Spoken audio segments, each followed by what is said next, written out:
Beragam kreasi dan informasi bisa ditemui di sini.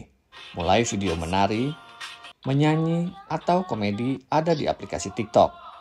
Aplikasi berbagi video pendek asal Tiongkok ini sangat digemari di Indonesia, khususnya di kalangan anak muda. Salah satunya, Evelyn Hutani, pemilik akun TikTok @hutanhutani asal Surabaya, yang kerap memposting konten video bernuansa komedi. Sebenarnya tuh sebatas kayak rasa ingin tahu aja awalnya. Nah, tapi karena udah berjalan kan, terus mulai dapet endorse, mulai tahu, oh banyak ya konten-konten yang beragam, terus mulai lihat kreator-kreator yang udah besar di TikTok tuh bisa ngapain aja. Nah, itu tuh saya baru tahu Mas, kayak, wih gila, ini platform tuh se-impactful gitu ya. Nah, dari situ saya cinta sama TikTok. Sampai hari ini saya cinta mati sama TikTok. Dengan jumlah pengikut hampir mencapai 3 juta, Evelyn menjadikan TikTok sebagai profesi utamanya. Lain lagi cerita Freddy Lugina. Pemilik akun TikTok @freddy_lugina ini menggunakan TikTok untuk memasarkan produknya kostum untuk kucing.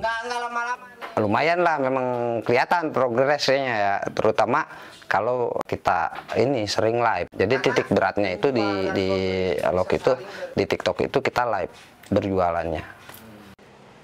Berdasarkan data We Are Social, pengguna TikTok di dunia diperkirakan mencapai 1,05 miliar pada Januari 2023.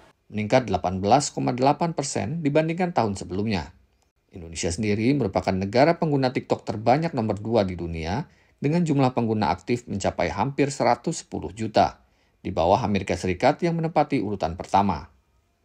Salah satu karakter yang seringkali disebut dengan generasi Z atau generasi selanjutnya itu adalah generasi yang sebetulnya yang butuh ekspresi yang lebih bebas. Bahkan mereka tidak mempermasalahkan soal privasi dan sebagainya. Ya udah ekspresi saja. Ya karena memang salah satu karakter yang muncul adalah semacam itu, dan justru TikTok memberikan kenyamanan, platform yang lebih bebas terhadap ekspresi semacam inilah. Namun kebebasan berekspresi ini seringkali menimbulkan polemik. Ini pentingnya pemerintah untuk bisa memberikan pendidikan atau memberikan literasi yang utuh, misalnya dengan soal keamanan data pribadi semacam itu.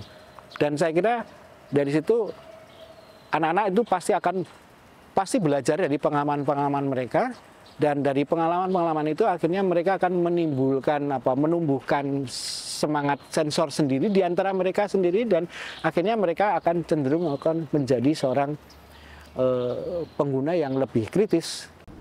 Ramainya pemblokiran TikTok di sejumlah negara akhir-akhir ini terkait isu keamanan data, pengamat menilai keamanan data belum dianggap sebagai isu yang penting bagi pengguna TikTok di Indonesia. Di Indonesia kadang-kadang masalah keamanan diri itu bukan menjadi masalah yang mendesak. Kecenderungan untuk populer pada masalah-masalah ekonomi dan masalah-masalah hiburan itu yang lebih mengemuka. Pada Juli 2018, pemerintah Indonesia sempat memblokir aplikasi TikTok.